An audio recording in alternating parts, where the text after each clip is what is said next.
Alright, we're going to try something a little different today, and I'm going to actually talk instead of just play. Oh, I know. Like, who knew I could talk, right?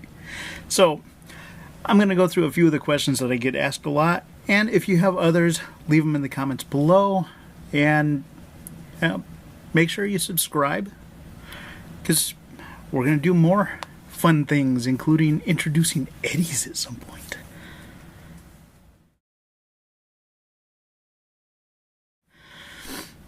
When did I start playing? Well, I guess this goes back to my dad was in bands long before I was born. So, he was the one that got me started. He had guitars sitting around at home, and I picked one up. Yeah, it was probably '84. Started learning a few chords. I think it was Mel Bay books back then. And, learned the basic, the G, the C, the D. Ooh, that was exciting back then, or maybe it wasn't, because I was a kid. I wanted to play something fun. I didn't want to learn chords. Who does that? But, eventually I did learn them. And in about 87, I believe it was 87, I got my first electric guitar. It was a Harmony. It was a cream-colored Strat. I kind of wish I still had it, but it was all single coils, and yeah. I wanted to play something heavy. Which, okay. So, I ended up trading that in on a nice Kramer. This was the 80s after all. So, yeah, went from there, and yeah, so I guess I really started playing mid to late 80s, and I've been playing ever since. Little time here and there that I took off, but for the most part I've had a guitar around and I've been playing.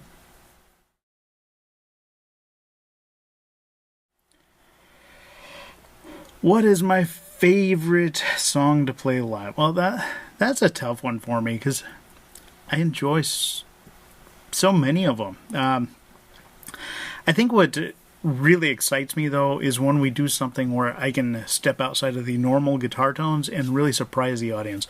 So something like Seventh Son, where we have that oh, and I'm playing that on guitar, like, whoa! Yeah, that type of thing really I get excited about, because I'm doing something that people don't expect, and I can see the reaction on their face, and that's what gets me excited, is seeing that reaction.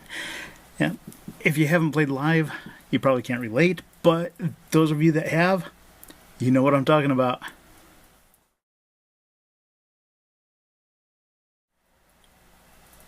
When did I realize I can play like Dave? I can't play like Dave. Nobody's Dave except Dave. Okay, more seriously, I don't feel that I'm there yet. Now, my thoughts on that have changed a little bit here recently when we played with Air Force, which of course has the great Doug Sampson. He came up to me afterwards and said, watching you up there took me back to the early days of playing with Dave, and I was like, yeah, he's paid me the greatest compliment ever, I think. And, maybe it was just the songs we were playing. Maybe it was my playing. I like to think it was me. But, there can only be one Dave. I'll try to be the second best.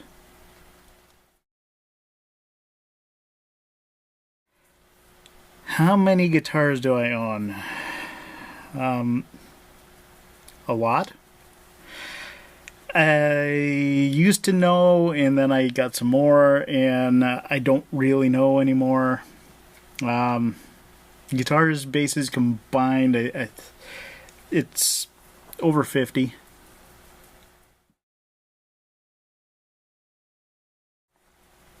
What gear? Wow, well, that really depends on the situation. I have one set of gear that I use for practice. Currently, depending on if I'm practicing by myself or if I'm practicing for you guys, if I'm practicing by myself, I typically just plug straight into a Line 6 Pod Pro that's sitting here in my desk, like literally right there. It's good enough. I used that in the first couple of videos, didn't really like it when I heard it there, so I have, currently it's a JHS Sweet Tea going into a Hall of Fame reverb, and I am actually considering making that my small venue board. It doesn't really have anything else on it other than I do have a Moore radar. So that's kind of a cool piece of gear in that, yeah, it sounds like I'm playing through a Marshall 412, even though it's just this little tiny pedal. I also have recently added a, what is it even?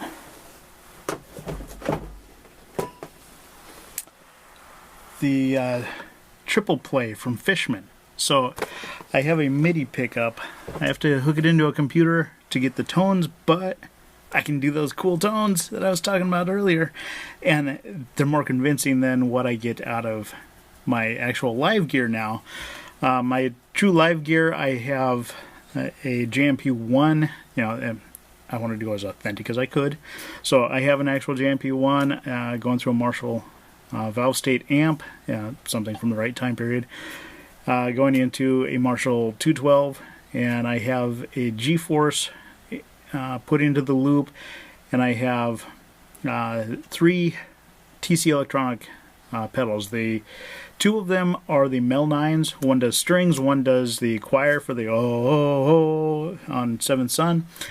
And then I have one that's a C9, and that does some of the organ sounds that we use in songs like Stranger in a Strange Land. So that's my basic live gear. I also use a Shure wireless system. It's the GLX-D, so the little pedal receiver, which actually makes a nice tuner. I've been pretty pleased with that. And then a couple of belt packs with rechargeable batteries.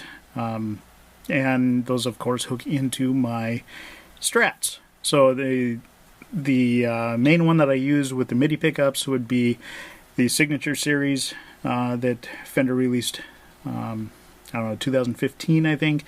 It's the Tobacco Sunburst, and then I have one that was a late 80s USA-made Strat that has been modified to more closely match that black Strat that Dave is so well known for.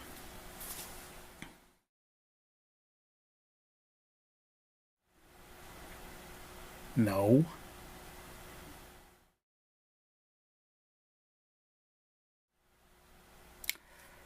So why Iron Maiden instead of something easier? Well, this goes back to a few years ago. I had a stroke, showed up at my doctor's office, nothing on the right side at all. So he sent me straight to the hospital. Do not pass go, do not collect 200. But part of the recovery of that is I'm supposed to challenge myself mentally.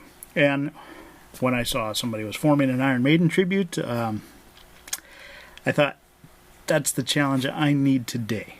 So it's more because of the challenge. Why not something easier? Well, because I need something that's a challenge. I don't need to go out there and play, some Nickelback. I don't need to play Skinnerd. I don't need ZZ Top. I need something that's a challenge because that's part of my recovery process.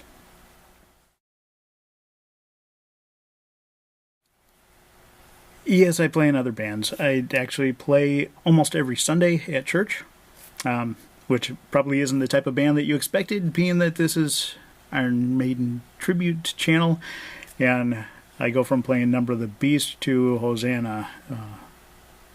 Yep, it is what it is. I've also been known to play in some other cover bands and in some original bands. I do play bass and guitar, so I'm a little more versatile, and people seem to reach out and want me to play with them, so I'll go with that.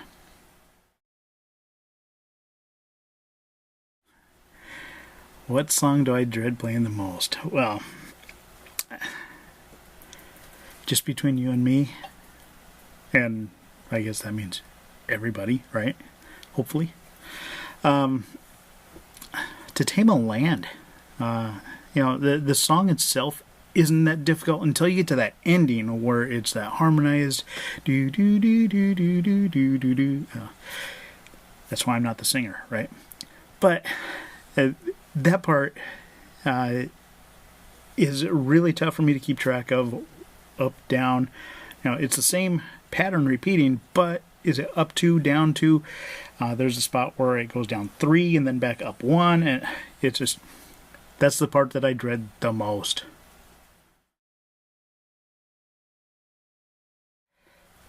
Toughest part about being Dave. Well, I mentioned the stroke a little while ago. The toughest part about being Dave is smiling. Since I don't have as much feeling on the right side as I do the left side, it doesn't feel like I smile evenly, and I'm a little self-conscious about that. So the smile is not something that comes natural as a result, and I'm really working on it. Go ahead, call me out if I don't smile during a video, because I need to.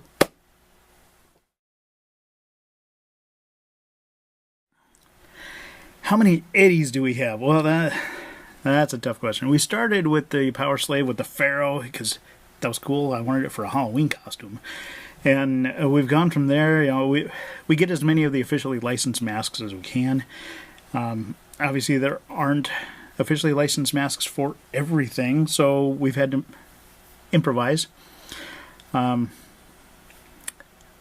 think we're at 9 costumes right now. And we also have our big inflatable one that sits behind the drums, because that's kind of a cool gag. Everybody enjoys it. I think that's where we're at right now, is 9. We will be doing some videos coming up, Meet the Eddies, so make sure you subscribe so you can check those out.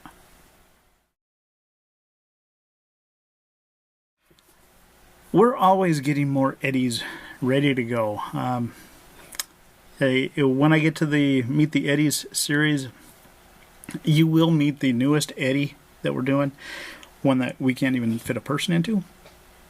It's really cool though, and let me tell you, it's going to be awesome.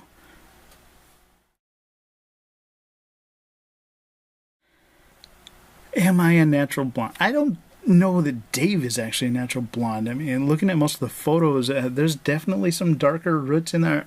Yeah, I've got the darker roots. I need to go get mine bleached again, actually.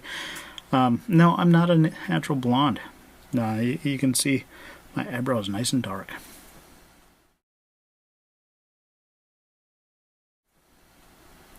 Alright, so that's it for this week. If you have questions, leave them below. Make sure you subscribe, whichever side that's on, and check out some of our other videos. We've got some Maiden.